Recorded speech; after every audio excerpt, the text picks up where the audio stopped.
Hello అండి, ఇంకొక మంచి వీడియోతో మీ ముందుకైతే వచ్చేసింది హన్వి ఇంటి రుచులు. ఈరోజు వీడియోలో ఎగ్గు మసాలా కర్రీని ఎలా ప్రిపేర్ చేసుకోవాలో ఒకసారి అయితే చూసేద్దాం. ఎప్పుడూ ఒకేలాగా కాకుండా ఇలా ఒకసారి ప్రిపేర్ చేయండి. చాలా టేస్టీగా ఉంటుంది, అలాగే ఫాస్ట్గా కూడా ప్రిపేర్ చేసేసుకోవచ్చు. డైలీ ఒక ఎగ్గుని తీసుకోవడం వలన హెల్త్కి కూడా చాలా మంచిది. మరి ఈ ఎగ్గు మసాలా కర్రీని ఎలా ప్రిపేర్ చేసుకోవాలో ఒకసారి అయితే చూసేద్దాం. ఒక బాండి పెట్టేసి అందులో 2 టేబుల్ స్పూన్ల ఆయిల్ని అయితే వేసేసుకోవాలి. తర్వాత అందులోనే 1/2 టేబుల్ స్పూన్ కారము, 1/2 టేబుల్ స్పూన్ పసుపు, 1/2 టేబుల్ స్పూన్ సాల్ట్ని వేసేసుకొని మిక్స్ చేసేసుకోవాలి. ముందుగా మనం బాయిల్ చేసుకొని ఘాట్లు పెట్టేసుకున్న ఎగ్స్ని ఆయిల్లో వేసేసుకొని మొత్తం ఫ్రై చేసేసుకోవాలి. ఇలా ఫ్రై చేయడం వలన ఉప్పు కారం అనేది ఎగ్స్కి బాగా పడుతుంది.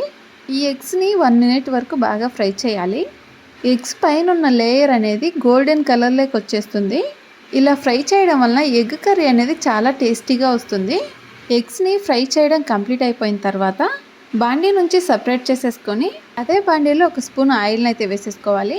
తర్వాత 1/2 టేబుల్ స్పూన్ జీలకర్ర, బిర్యానీ ఆకును వేసేసి వేయించేసుకోవాలి.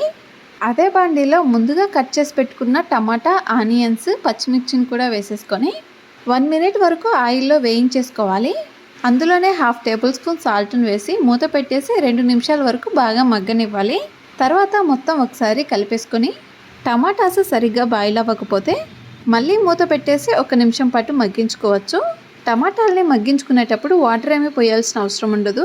మూత ఓపెన్ చేసి ఒకసారి మొత్తం మిక్స్ చేసేసుకొని కారము, పసుపు, గరం మసాలా, జీలకర్ర పొడిని వేసేసుకొని క్లీన్ చేసి పెట్టుకున్న కొత్తిమీరని కూడా వేసేసి మసాలా మొత్తం టమాటాస్కి పట్టేలాగా కలిపేసుకోవాలి. అల్లం వెల్లుల్లి పేస్ట్ని కూడా వేసేసి మొత్తం మిక్స్ చేసేసుకోవాలి. అన్నీ బాగా ఫ్రై అయిపోయిన తర్వాత ముందుగా వేయించేసి పక్కన పెట్టుకున్న ఎగ్స్ని కూడా అందులో వేసేసి ఒకసారి మొత్తం బాగా కలిపేసుకోవాలి. తర్వాత ఒక 1/2 గ్లాస్ వాటర్ని పోసేసుకొని ఒకసారి మొత్తం కలిపేసుకొని మూత పెట్టేసి వాటర్ మొత్తం హీట్ అయిపోయేంత వరకు మగ్గించేసుకోవాలి. సాల్ట్ కానీ సరిపోకపోతే ఇంకొంచెం సాల్ట్ని అయితే యాడ్ చేసేసుకోవచ్చు. వాటర్ మొత్తం హీట్ అయిపోయిన తర్వాత మూత ఓపెన్ చేసేసి ముందుగా ప్రిపేర్ చేసి పెట్టుకున్న ధనియాల పొడిని అందులో వేసేసి మొత్తం బాగా కలిపేసుకొని 1 నిమిషం పాటు ఉడికించేసుకోవాలి. ఈ ధనియాల పొడిని వేయడం వల్ల గ్రేవీ మొత్తం బాగా దగ్గర పడిపోతుంది.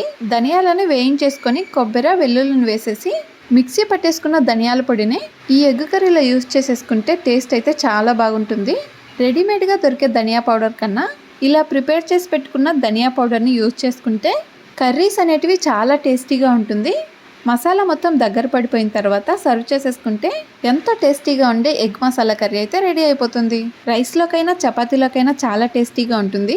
వీడియో కానీ నచ్చినట్లయితే లైక్ చేసి సబ్స్క్రైబ్ చేయండి. సబ్స్క్రైబ్ చేస్తుంటే పక్కన ఉన్న బెల్ ఐకాన్ అయితే టచ్ చేసేయండి. మన ఛానల్లో పోస్ట్ చేసి సింపుల్ వీడియోస్ మీకు నోటిఫికేషన్లో అయితే వచ్చేస్తుంది. మరొక మంచి వీడియోతో మీ ముందుకైతే వచ్చేస్తుంది హన్వి ఇంటి రుచులు.